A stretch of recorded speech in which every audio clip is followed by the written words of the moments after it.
We left off, we were talking about the lawyers.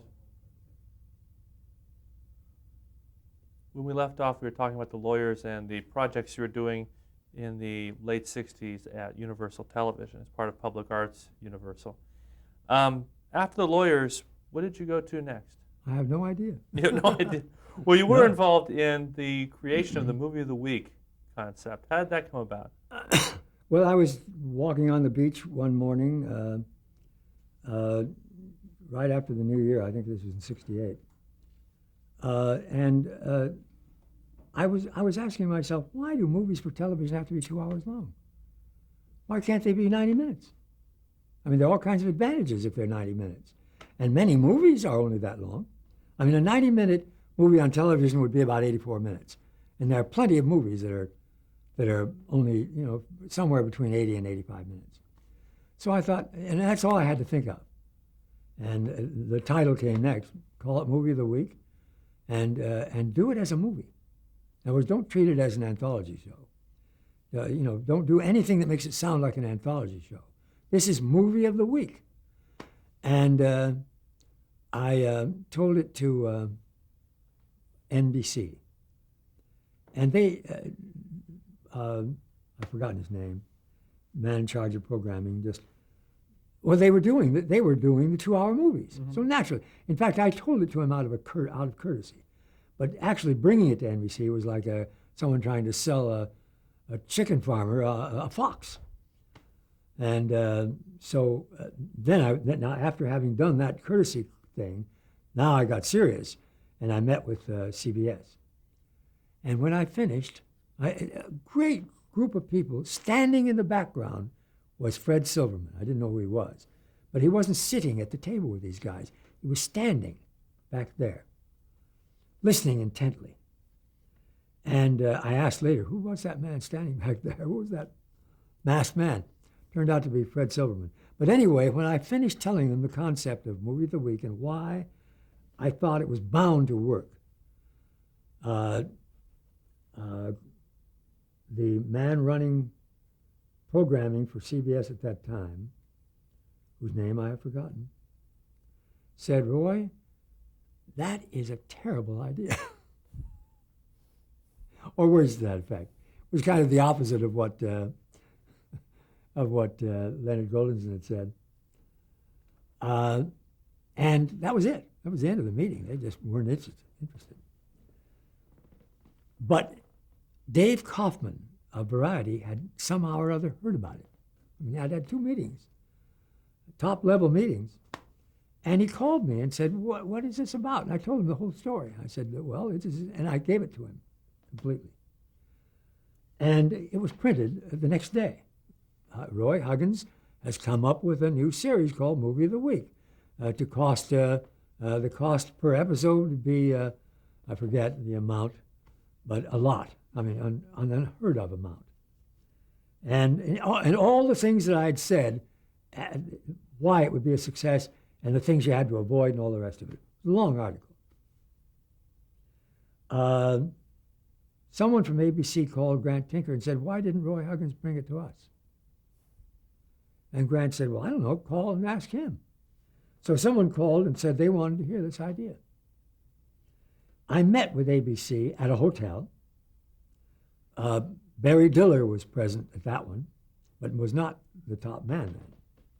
Top man is, again, a man who's still around. I've forgotten his name. And I told them the whole idea. And they asked all kinds of questions, especially Barry Diller. Barry asked very pointed questions that were, really intelligent. And the meeting was over, and I went away. Oh, they asked me, can you produce this show? And I said, if you do it at Universal, I can produce it. If I have to sell it to you, I can't produce it because I'm under contract to Universal. I have the right to sell it to you, but I don't want to sell it to you. I want to produce it. They met with Universal and couldn't get together on how much Universal would get paid. And Wasserman never called me into any of those meetings. He just took the meetings and said, this is what we want without consulting me. which I think was not really in keeping with our business arrangement. I'm not sure of that.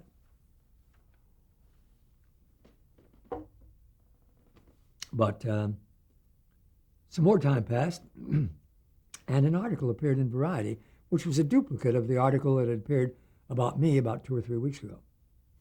Only now it was saying ABC to make Movie of the Week. And without any mention that, although David Kaufman? Dave Kaufman called them and said, well, I see you're producing Roy Huggins' idea. And what's his name, the head of programming, said, it's not Roy Huggins' idea. It's an idea we've had for a long time here. And at least that's what Dave told me they said. I went to a lawyer. Well, actually, Grant Tinker came down to see me. And I said, Grant, I've decided to sue. And he says, us? Because he was working for Universal. And I said, well, probably I should sue you, but the real target is ABC because they're the ones who stole it.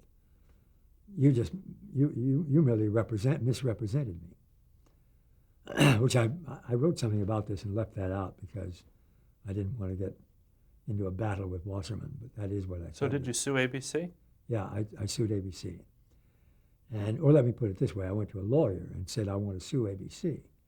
He studied the thing for a long time and said, Roy, when you told Dave Kaufman what that was about, so you told him the whole series, you put it in the public domain.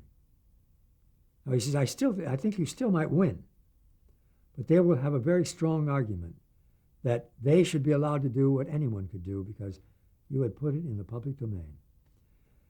I gave that a lot of thought. I would have had to put up $250,000 to really sue them effectively because I would have had to have a restraining order on their showing the series. And I talked some more to my attorney and decided that he was probably right.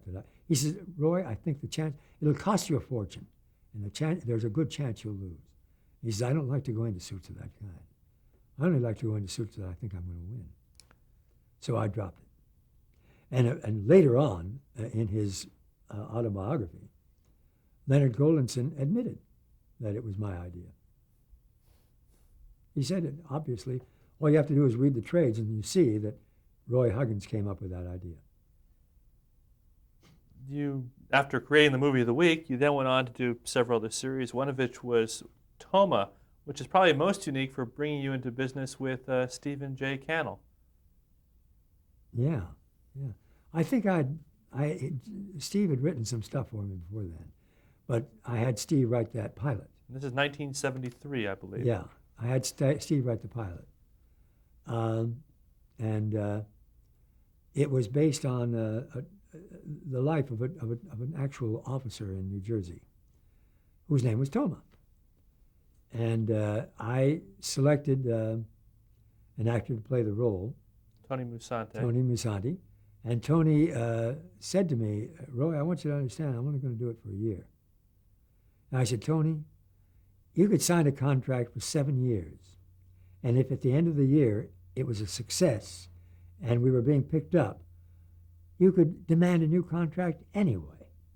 So I'm not worried about you telling me you're only going to do it for a year. That's standard practice, except that it usually works the other way around. They sign the contract and then say, I'm not going to do it. Well, I was wrong about Tony. He really meant it. The show became a big hit and he wouldn't come back. He wouldn't come back. I went to New York. We spent a wonderful evening together, but he wouldn't come back. Now, isn't Toma memorable for another reason? If I recall, wasn't the Rockford Files originally intended as an episode of Toma? I don't think so. It may have been. But it may have been, but it didn't work out that way. The pilot of Rockford Files was 90 minutes. So how did the Rockford Files come about? Jim Garner had his closest associate, Louis Delgado, who happens to be related to me, or was. Louis died a couple of years ago. He asked Louis to call me because he knew how close Louis and I were. And Louis said, Jim wants to do a series with you. And he's even willing to come back to Universal because he knows that you have autonomy there. So he's, changing his mind on some very important things here. And I said, great. And I said, I'll come up with something and we'll move right away. I came up with the story, and I think I mentioned once before that when I dictate a story and it's typed up, it's longer than the script. So I gave that to Steve. Steve wrote a wonderful pilot. Was it a conscious decision, though, when you came up with this idea for the Rockford Files to do for Private Eyes what you had done for Westerns with Maverick? I decided that, in fact, that was what I started with. Well, since it was Garner, I said, well, what I have to do is Maverick as a private eye. So to go against all the conventions, instead of taking a case on faith, he would run credit checks on his clients. That's right. And, if he said to a tough guy who's hitting him, so-and-so, yeah, you're right. No, I'm not. I'm wrong. Yeah, you're wrong. That kind of thing. In other words, he would act cowardly. But he wasn't, of course, any more than Maverick was a coward. But anyway, that sold. And Jim called me up and said, Roy, he said, I have a problem. I promised Mita Rosenberg that she would be the executive producer of my next series, no matter where it was, anything else. And I said, Jim, I don't care about credit, as you may know, because I use pseudonyms constantly. I had 12 pseudonyms at one time. They cut it down. The guild said you can only have 3, probably because of me. But I said, Jim, that's not a problem. She can be the executive producer, as long as she understands that it isn't. She's not executive producing the show. I am. He's okay. It's all right. And so she became the executive producer. What was your relationship like with Steve Cannell? It became a very important one. It was important from the start. I had discovered one of the truly good writers in this business. There aren't many of them. And Steve was fast, and he was good. So, Steve, I think, lengthened my career by several years.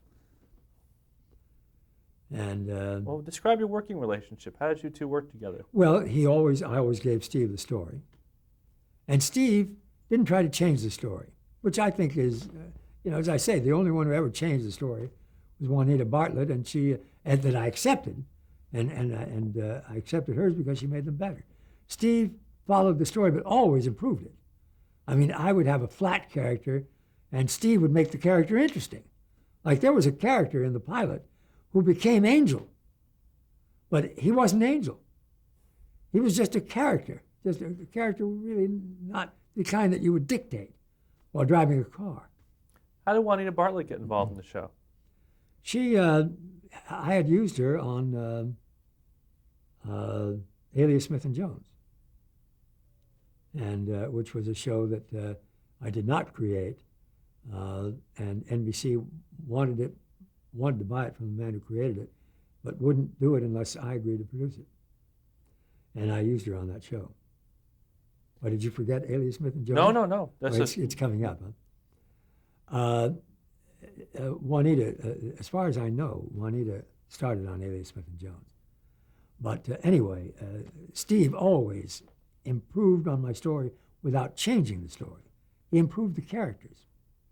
Did you also bring in David Chase and Gordon Dawson and some of the other writers who worked on the show? No. How long were you involved with the Rockford Files? Just the first year. I was never involved with any show for more than 2 years, with the exception of Run for Your Life, because Run for Your Life was an anthology. Well, it could have clearly gone on forever. You had a connection with Steve because you went on to do another series, City of Angels, with Wayne Rogers. Yeah, Steve and I remained friends. And in fact, one of the reasons I left the Rockford Files after 1 year is because I had Steve. If I hadn't had Steve, I wouldn't have left. But Steve was, I knew I could rely on Steve to do a good job. Were you happy with the way the Rockford Files turned out? Did it match your vision of what it was supposed to be? The first year, something, I don't know what was wrong with it, but something, I think Steve may have been busy on a lot of things. But after the first, the second year, the first year after I left it, it ran into immediate ratings problems. Maybe because it was being moved around, but it was being moved around because it was running into ratings problems. But Steve stepped in, and I think he kept it going. It was on the air for 5 years, and it stayed on the air for 5 years because of Steve. Now, after the Rockford Files, you became involved in many TV movies, and you're doing a lot of things at once. How were you able to accommodate that kind of workload, executive producing so many things? How did you delegate or divide your time? I had a lot of help from Joe. I had a lot of help from Steve. But, a movie of the week is really no more difficult to produce than a 1-hour show. It takes a little longer to write it because there are more pages. But when I did a 1-hour show, it was a movie. It was a 1-hour movie. I didn't make a qualitative distinction between a 1-hour story and an hour and a half or 2-hour story. An hour and a half gave you more room to develop character and so on, but they were essentially alike. My 1-hour shows were essentially like my 2-hour shows. So they weren't that difficult. I know I did a lot of them, but they weren't a lot more difficult than producing that many 1-hour shows. A little bit. One of the 1-hour shows you did in that period was Beretta, the remake of Toma once Tony Musante quit. Yeah. Robert Blake became very involved with the production of that show. Was that unusual for you? Was that a difficult situation? Well, no actor had ever become quite that involved.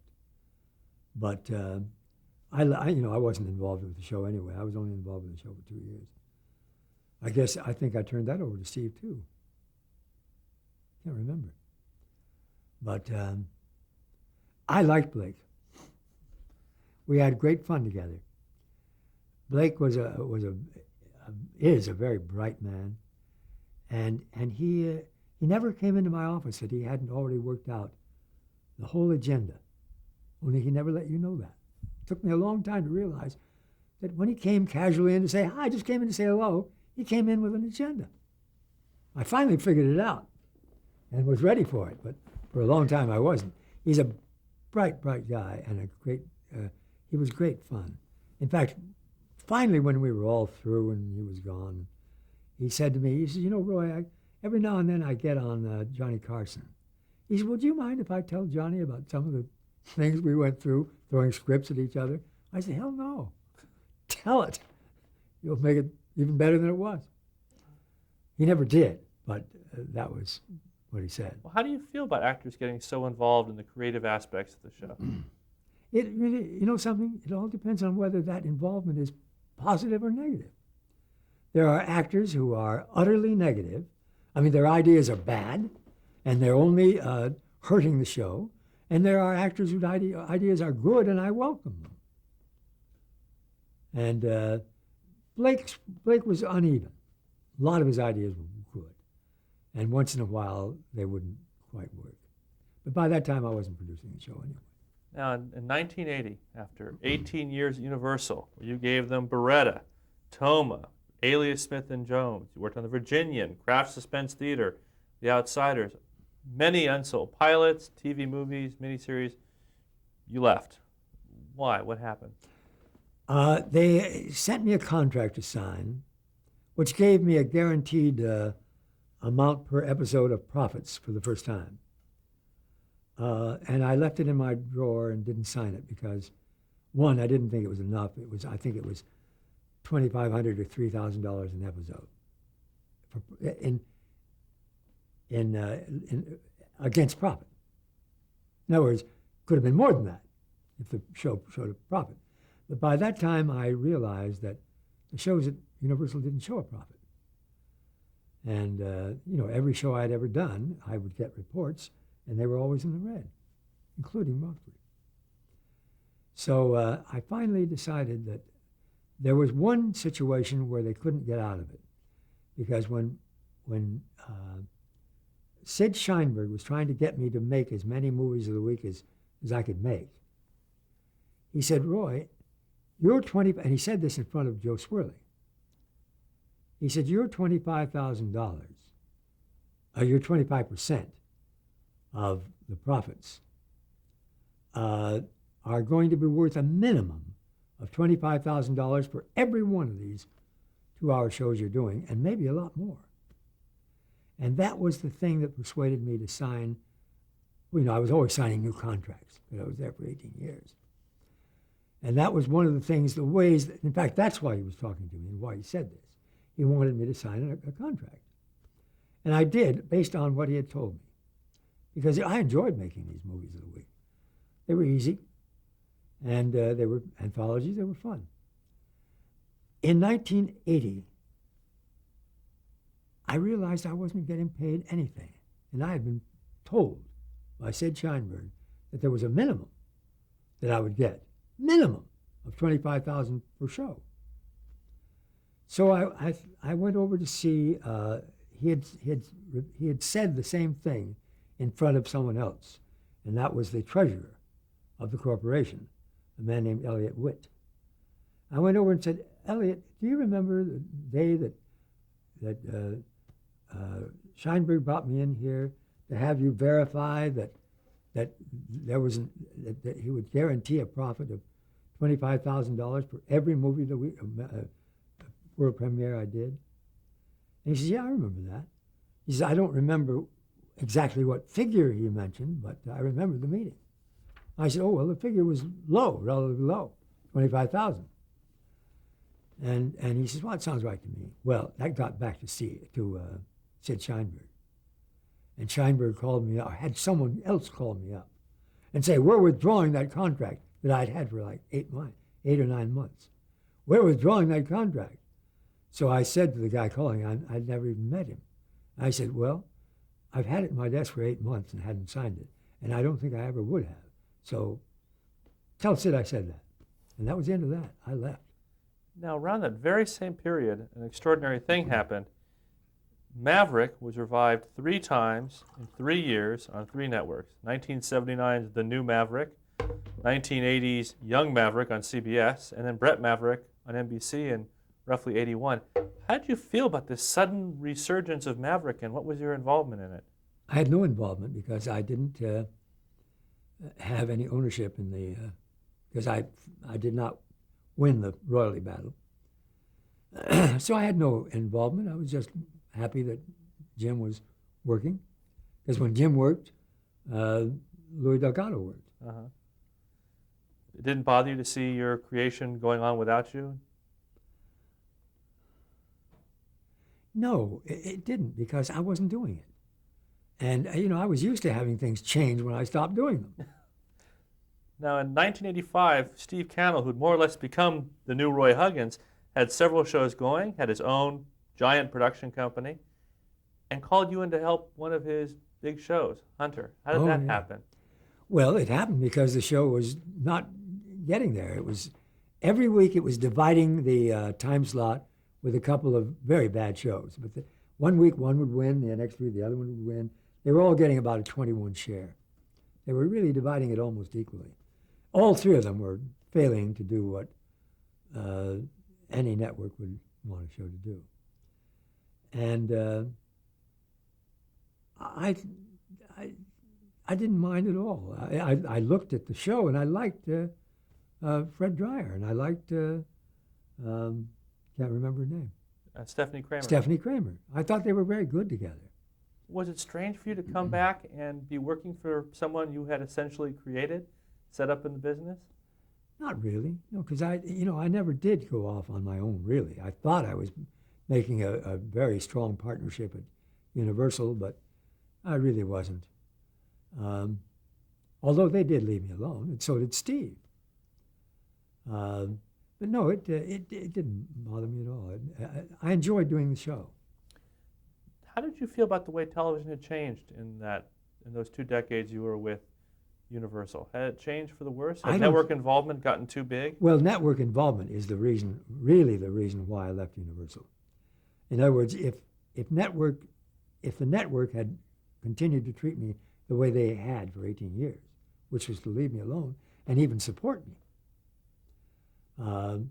but they had, for about a year, I apparently had gotten to the point where no one at the network remembered me in the early days when I had saved shows for them, things like that. And I was being interfered with by very young and very incompetent people who never survived. I mean, these people who I say were incompetent and interfering, there's no question I was right because they never survived. They're not there anymore, and they're not in television anymore. So that's all the evidence you need to know that when I said I was being interfered with, it wasn't help I was getting, it was interference. How do you feel about the way television is today? I don't know anything about television today, except that all of a sudden the situation comedies became very good instead of being very bad. Well, let me ask a different question. How do you feel about so much of your early work suddenly coming back? New Rockford Files movies, feature film adaptations of The Fugitive and Maverick? Well, when I was asked to sell The Fugitive, I was approached by one of the people who ended up producing it, whose name I can't remember. I'll probably remember it in an hour from now, but I don't happen to remember it now. He said that they wanted to buy the movie rights to The Fugitive. And I said to him, why do you want to do that? I mean, the closing episode of The Fugitive was seen by 70 million people. And it was like a movie. It brought it to an end. So the story is known. Why would you want to make The Fugitive into a movie? He says, when was that? And I said, you mean when the last Fugitive came on? He says, yeah. I said, well, it was approximately, I guess about 25 years ago. He says, that's the answer. He says, most moviegoers are around 25 years old. Some of them weren't even born when what you're talking about happened. And that's why, but they've heard of The Fugitive. So there is recognition. The Fugitive is something they heard about. They don't know what it is. They don't remember. They didn't see that episode. Well, how does it make you feel to see the movies now taking old TV shows and making them into features? The Fugitive, Maverick, Lost in Space. Obviously, it was a very good idea. I didn't know that at the time.